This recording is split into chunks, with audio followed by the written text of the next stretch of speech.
Fair crime news. लेटू प्रसाद अपने ससुराल गया हुआ था अपनी पत्नी को छोड़ने के लिए, लेकिन तभी उसके मन में विचार आता है, जाने फिर कब मौका मिलेगा, क्यों ना इस बार जी भर के प्यार कर लिया जाए। रात का समय था, रात के करीब 12 बज रहे थे। तो लेटू प्रसाद अपनी पत्नी के कमरे में जाता है, जहाँ पे उसकी बहन और वो पत्नी दोनों सो रही थी। तो वो पत्नी को कैसे भी जगा के अपने रूम में ले जाता है। जो साली होती है तभी जग जाती है और अपनी आंखों से यह सब देखती है। वह सोचती है कि जीजा जी इतनी रात को इन्हें आखिर कहाँ लेके जा रहे हैं। वो साली भी जवान थी और वो भी दबे पांव चल दी और वो खिड़की के पास खड़ी हो गई और सब कुछ देखने लगी। जो जीजा था वो अपनी पत्नी से बहुत प्यार करने लगा और धीरे धीरे दोनों रोमांचक बड़ी बातें करने लगे। जो पेलू प्रसाद था वो भी खेल के मैदान में रंग दिखाने लगा और अपनी पत्नी को जबरन अपनी ओर खींच लिया और प्यार बातें करने लगी। यह सब उसकी साली देख रही थी और उसकी भी धीरे धीरे जवानी जो बाहर आने लगी, क्योंकि उसने कभी यह सब कुछ नहीं देखा था। और आंखें तो उसकी तब खुली की खुली रह गई जब लेटू प्रसाद ने सब कुछ आपत्तिजनक अवस्था में आकर के सब कुछ कपड़े उतार दिए और वो भी उसकी पत्नी ने, और दोनों इकसठ बासठ करने लगे। यह सब कुछ देखकर उसकी साली भी गर्म होने लगी, उसका भी अब मन करने लगा। वह सब कुछ देख रही थी, वह सोच रही थी कि कैसे भी बस मुझे मौका मिल जाए जीजू से बात करने का, मैं कुछ ना कुछ कर लूंगी। और ये खेल बहुत लंबा चला और वह सब कुछ यह देख रही थी। अब मामला ऐसा हुआ कि जो जीजू था उसने भी अपना खेल समाप्त कर दिया और वो भी अब सोने चला गया और पत्नी भी उसकी सोने लगी। लेकिन उसकी साली को कहाँ नींद आने लगी थी, उसने तो सब कुछ अपनी आंखों से देखा था। वह हिम्मत जुटा रही थी लेकिन जुटा नहीं पा रही, उसका बहुत मन था, उसे आखिर नींद कहाँ आने वाली थी। वह सोच रही थी कैसे भी बस मौका मिल जाए, लेकिन उसने हिम्मत जुटाई, आगे बढ़ी और कैसे भी जाकर जीजू के कमरे में गई।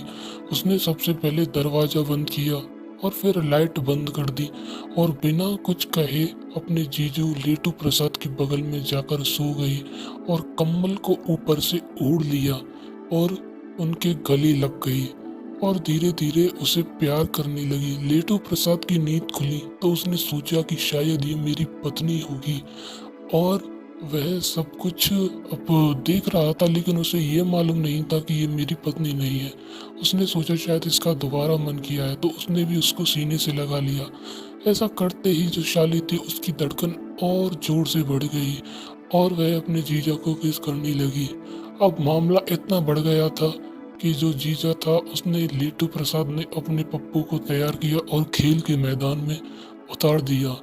जो साली थी वो नई खिलाड़ी थी, उसने कभी भी बॉलिंग नहीं की थी, लेकिन जो जीजा था वो अपने बैट को जोर जोर से हिला रहा था और बैटिंग करने के लिए तैयार था।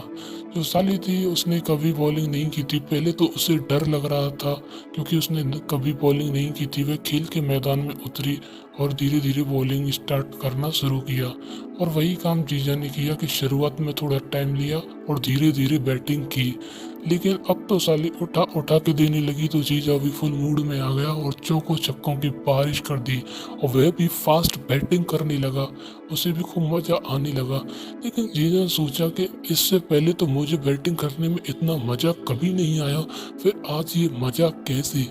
तो वह सोच ही रहा था कि जो है साली के मुंह से अचानक निकल जाता है कि बस करो जीजू, फिर कभी आज मैं थक गई। तो यह सब सुनते ही जीजा हैरान रह गया। उसने पूछा मैंने तो तुम्हें अपनी पत्नी समझा था और मैं तब बैटिंग कर रहा था। तो साली ने बताया कि जब तुम मेरी बहन सलोनी को जगाने आई तो मैं जग रही थी और मैंने सब कुछ आंखों से देखा तो मुझसे रहा नहीं गया।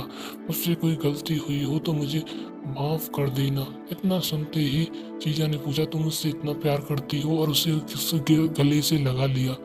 साली थी वो बोली कि मैं तुम्हारे बिना अब नहीं रह सकती, मुझे तुमसे ही शादी करनी है। और दोनों इकसठ बासठ करते रहे। रात भर उन दोनों की प्यार भरी बातें होती रही। यह सब लगातार चलता रहा, लेकिन एक दिन किसी न किसी बहाने से जो पत्नी होती है वो इस सबको इकसठ बासठ करते हुए देख लेती है। उसने अपनी पत्नी को खूब समझाया और अपनी बहन को भी खूब समझाया कि ऐसा मत करो, लेकिन जीजू जो टेलू प्रसाद था वो तो कुछ नहीं बोला, लेकिन जो साली थी वो बोली कि मैं इनके बिना अब नहीं रह सकती, मुझे इनसे शादी करनी है। यह सोचकर वो एकदम हैरान रह गई। तो जो सलोनी थी वो अपनी बहन से बहुत बेइंतहा प्यार करती थी, तो उसने माँ बाप को समझाकर कैसे भी उसकी शादी करवा दी। अब वो दोनों एक साथ रहने लगी और टेलू प्रसाद के तो ये मान लीजिए कि दोनों हाथों में लड्डू आ गई। जिधर को करवट लेता उधर ही बैटिंग करने लग जाता, क्योंकि एक तरफ तो उसकी साली थी जो उसकी पत्नी बन चुकी थी, दूसरी तरफ सलोनी, वो बीच में सोता था।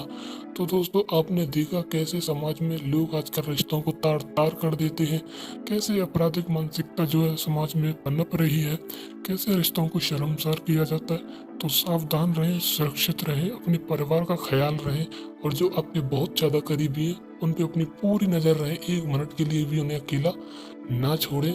बाकी आप सभी प्यारे दर्शकों को हमारा प्यार भरा नमस्कार।